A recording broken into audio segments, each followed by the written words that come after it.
معاشرہ، معیشت، میڈیا،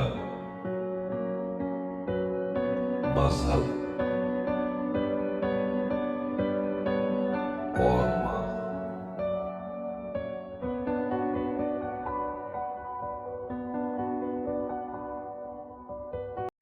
السلام علیکم۔ چینل M5 سے نسرین حسین پرویز آپ سے مخاطب ہے۔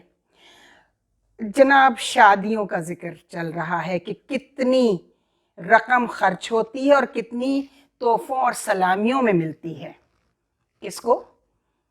ان بیوروکریٹس کو، 21 اور 22 گریڈ کے۔ یہ میں نہیں کہہ رہی، ابھی ہم نے جو کہنا ہے وہ تو بات کی بات ہے، جو ہمارے سامنے جو ضرب المثلز بھی ہیں اور ان کے وہ تجربہ بھی ہے، وہ دیکھا ہے، اور اپنی طالب علمی کے زمانے میں جو سنا تھا اور دیکھا تھا وہ بھی سامنے آ گیا تھا، جس میں پاکستان کی سب سے مشہور شادی ایک bureaucrat, secretary industries combined Pakistan, جب ایسٹ پاکستان ہوتا تھا ایک ہی سیکٹری ہوتا تھا، فیڈرل سیکٹری، جو دونوں حصوں کو ملک کے ان پر رول کرتا تھا، رولنگ ایلیٹ۔ وہ پہلی دفعہ کسی سیاستدان کی اس طرح کی چالاک قسم کی ایکٹیویٹی جو ہے نا وہ نظر آئی تھی، ایک بیوروکریٹ کی۔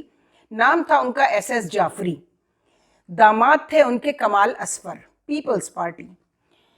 بیگم ان کی جو ہیں کمال اصفر کی، ان کا نام تھا ناہید۔ اللہ جانے حیات ہیں یا نہیں ہیں، یا خود کمال اصفر کہاں ہیں، نظر نہیں آتے بہت عرصے سے۔ ان کی شادی کی دھومیں اور گونج ایسٹ پاکستان فال کے بعد تک، یعنی ہمارے طالب علمی کے زمانے سے لے کے اور ہمارے نوکری میں آنے تک، سول سروس جوائن کرنے تک یہ دھومیں تھیں کہ کوئی بیوروکریٹ اس حد تک بھی انٹلیکچوئل ڈس آنیسٹی یہ ہوتی ہے کہ ایسی چیز کو چھپا لیا جائے جو پکڑ میں نہ آئے۔ تحفہ ہے، کیا کریں، دے دیا تحفہ، واپس تو نہیں کر سکتے ہیں نا۔ لیکن تحفوں میں جب کاریں آنے لگیں، اس زمانے میں جب واکس ویگن ہوتی تھی، واکس ویگن کے علاوہ بھی کرولا گاڑی نئی نئی آئی تھی، اور فیٹ ہوتی تھی اور مازدا ہوتی تھی، جو سٹینڈرڈ کارز تھیں، تو 9 گاڑیاں، 28 فریج، اور دی آدم جی نے ان کو زمرد کا، ایمرلڈ کا بہت قیمتی سیٹ دیا تھا، جس کی اس وقت قیمت 12 لاکھ روپے بتائی جاتی ہے۔ کب؟ 1967 میں، 1967۔ یہ ہے آپ کی بیوروکریسی۔ پری کامنر CSPs تھے، گو کے CSPs کی ریپوٹیشن بڑی اچھی رہی ہے، ان کی گردنوں میں ضرور اسٹیل راڈ تھی، لیکن وہ بےایمان نہیں تھے۔ یہ ایک جرنل جو ہے وہ امپریشن تھا ان کا۔ اس میں جب SS جعفری کا یہ کمال لوگوں نے دیکھا، تو جب ایسا کوئی کمال کوئی دکھاتا ہے بیوروکریٹ، تو ظاہر ہے کہ وہ ثواب کمانے کے لیے تو وہ تحفے نہیں دیے تھے بزنس کمیونٹی نے اور دوسرے لوگوں نے، سیاستدانوں نے۔ ظاہر ہے کہ ان کو ایک سیکٹری انڈسٹریز سے سب سے زیادہ فائدے کون اٹھاتا ہے؟ صنعت کار، کارخانے دار، تاجر، سمگلرز۔ کون کون نہیں تھا جو بیوروکریسی کو نوازنے کے لیے ایسے حربے پہلی دفعہ استعمال ہوئے اور پہلی دفعہ پکڑ میں آ گئے، کافی ذلت ہوئی۔ اور جب وہ بھٹو صاحب نے آ کر 313 لوگ نکالے، یا غالباً پہلے 303 نکالے گئے تھے جو یحییٰ خان نے نکالے تھے، ان میں وہ فائر ہو گئے، ان 303 افسران میں۔ بھٹو صاحب نے شاید 1300 نکالے تھے بیوروکریٹس۔ انہوں نے تو خیر کسی اور وجہ سے بھی نکالے تھے۔ ان کو بڑا شوق تھا بھٹو صاحب کو کہ وہ CSP بھی ہو جائیں۔ مارشل لا ایڈمنسٹریٹر بننے کا شوق بھی انہوں نے پورا کر لیا تھا۔ سول مارشل لا ایڈمنسٹریٹر پہلے خود لگ گئے تھے، وہ بعد میں انہوں نے مارشل لا ایڈمنسٹریٹر جو اصلی والے تھے ان کی کھنچائی شروع کر دی۔ تو یہ شوق بھی وہ چاہتے تھے پورا ہو جائے، اور انہوں نے منسٹری آف فارن افیئرس کو ایک خط لکھا کہ جی چونکہ میں فارن منسٹر رہ چکا ہوں، لہٰذا مجھے سول سرونٹ CSP ڈکلیئر کیا جائے اور میرے نام کے آگے CSP لکھا جائے فارن سروس سے۔ تو منسٹری آف فارن افیئرس نے کہا کہ بتیرے فارن منسٹر یہاں رہ چکے ہیں، تو آپ کو کس کھاتے میں بھائی ہم CSP لگا دیں؟ تو ان کو سمجھ آ گئی کہ سی ایس پیز جو ہیں وہ ان کے خلاف ہیں، کیونکہ سب سی ایس پیز نے اس پر پروٹیسٹ کیا تھا کہ بھائی بغیر امتحان دیے بغیر. تو انہوں نے ایک ایسا کام کیا کہ انہوں نے کامنر سروس جب انٹروڈیوس کروائی اور جب وہ حکومت میں آئے تو سب سے پہلے انہوں نے سی ایس پیوں کی جو باہر تختیاں لگی ہوتی تھیں ان کے دفتروں کے باہر وہ ہٹوا دی، کہا اس پہ سی ایس پی نہیں لکھا جائے گا. اس طرح کے انسان تھے وہ. اور اس کے بعد انہوں نے ایسا ایک طریقہ میرٹ اسٹرکچر کو تباہ کرنے کے لیے ایجاد کیا. پہلا تو وہی جو ہم 10 دفعہ بتا چکے ہیں، کوٹا سسٹم، لیٹرل انٹری جسے ہمارے ظفر ہلالی صاحب جو ہیں وہ لیٹرین انٹری کہتے ہیں. پھر اس لیٹرین انٹری اور کوٹا سسٹم کے ذریعے انہوں نے سول سروس کے اسٹرکچر کو جس بری طرح تباہ کیا وہ سب کے سامنے. کامنرز جو ہیں وہ بےایمانیاں ایسی شروع ہوئیں کہ ابھی ہم جب یہ دیکھتے ہیں تو ہمیں حیرت نہیں ہوتی، چونکہ بیوروکریسی کے تو ایسے ایسے کمالات ہیں بےایمانی کے کہ اس پہ بات کرنا بھی فضول ہے. لیکن خواجہ آصف صاحب نے ابھی اسمبلی میں اسپیچ کرتے ہوئے کہا کہ وہ صاحب ابھی سرونگ ہیں، 21-22 گریڈ کے افسر ہیں. ان کی بیٹی کی شادی میں ایک صاحب سلامیاں جمع کرتے پھر رہے تھے، اور پرویز الہی صاحب اس کے راوی ہیں بقول ان کے. میرے پاس وہ ریکارڈنگ موجود ہے جس میں انہوں نے کہا کہ پرویز الہی نے مجھ سے بتایا کہ وہ بیوروکریٹ جو ہیں ان کی بیٹی کی شادی میں ایک ایم این اے، کین یو امیجن، ایک ایم این اے، ایک عوام کا منتخب نمائندہ تھیلا ہاتھ میں پکڑے ہوئے سلامیاں جمع کر رہا تھا. انہوں نے اس کو قریب بلایا اور بلا کر پوچھا کہ کتنی جمع ہو گئی ابھی اور کب تک ہوگی.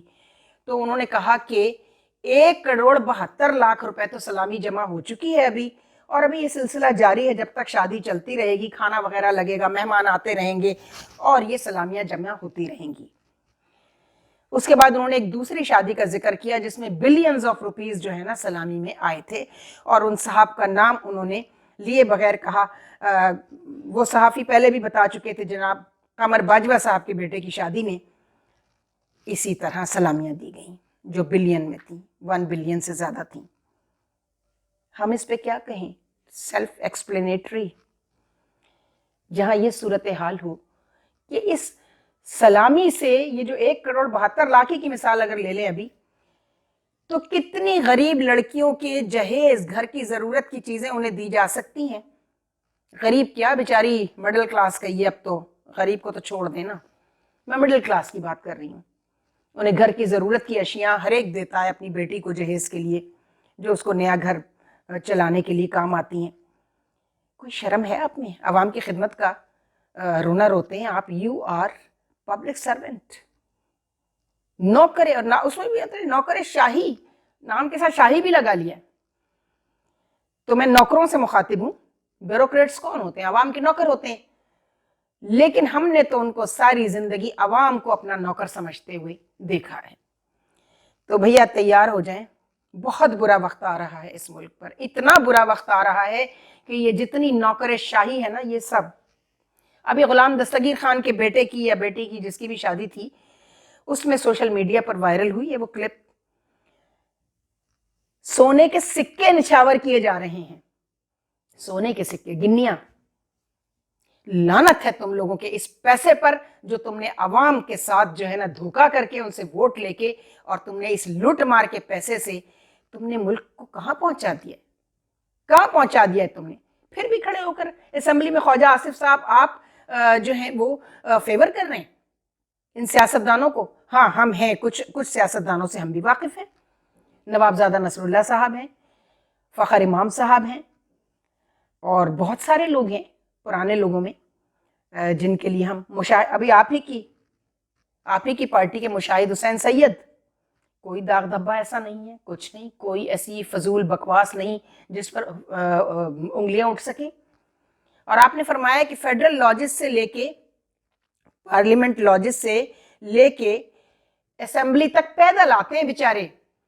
وہ کتنا راستہ ہے پارلیمنٹ لاجز سے؟ کتنا راستہ ہے؟ 3 منٹ کی بھی واک نہیں ہے اسمبلی سیکریٹریٹ کی. اتنی، اس سے زیادہ، اس سے 100 گنا زیادہ تو وہ واک پہ نکل جاتے ہیں، واک کرتے ہیں آپ کے سارے سیاستدان اور ایم این ایز اور ایم پی ایز اسلام آباد میں. ہم نے بھی 22 سال گزارے اسلام آباد میں، ہمیں بھی ایکٹیویٹیز پتہ ہیں.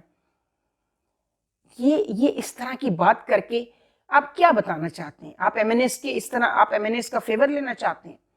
ایسے فیور نہیں ملے گا. فیور ملے گا خدمت سے، جس کے لیے آپ آتے ہیں. خدمت کیجئے اور فیور لیجئے. اور جن بیوروکریٹ صاحب کا ذکر انہوں نے کیا ہے ان کی بیٹی کی شادی کی سلامی کا، ان پر تو 100 بار اللہ کی بھی لعنت ہے. اللہ کی بھی لعنت ہے، لوگوں کی بد دعائیں ہیں ان کے ساتھ، چونکہ یہ لوٹا ہوا پیسہ ہے. یقیناً کسی بھی بیوروکریٹ کی آمدنی، اس کی تنخواہ، اس کے پرکس اینڈ پریولیجز بھی سارے ملا لیں تو وہ ایک گھر بمشکل چلا پائے گا کجا کہ وہ ایسا کام کرے کہ اس کو اتنی سلامیاں ملیں. ہونا تو یہ چاہیے تھا کہ جو بھی سلامی آتی وہ ایک باکس بنا کر کہتے کہ جی ٹھیک ہے، اعلان کرتے کہ جی اتنی سلامی جمع ہوئی ہے جو میں یہ ٹرکی کے زلزلہ زدگان کے لیے جمع کر رہا ہوں. اول تو ٹرکی تو بعد میں آتا ہے، پہلے ملک میں جتنی غربت اور جتنی مہنگائی بڑھ رہی ہے اس میں ہمارے لوگ زیادہ مستحق ہیں کہ پہلے ان کی مدد کی جائے. سیلاب آئے، زلزلے آئے پاکستان میں، کیا ان بیوروکریٹس نے کوئی مدد کی؟ اس طرح کے حرام کے پیسے سے اگر اس کو وہیں بھیج دیتے، اس حرام کے کمائے ہوئے پیسے کو، تو شاید اللہ کو کچھ رحم آ جاتا. وہ کوئی آپ احسان نہ کرتے، عوام ہی کا لوٹا ہوا پیسہ آپ عوام کو لوٹا دیتے. کیا کہیں اس کے بعد، کہنے کو کچھ رہ نہیں جاتا ہے. اللہ آپ کو، اگر آپ کی ہدایت کا راستہ کھلا ہے تو پروردگار آپ کو ہدایت دے، اور اگر بند ہے سمن بکمن عمیٌ فہم لا یرجعون تو پھر آپ کا اللہ ہی حافظ ہے. خدا حافظ. افسانۂ ہستی ہم اپنے آقا کو سنائے جاتے ہیں. افسانۂ ہستی ہم اپنے آقا کو سنائے جاتے ہیں. امید لگائے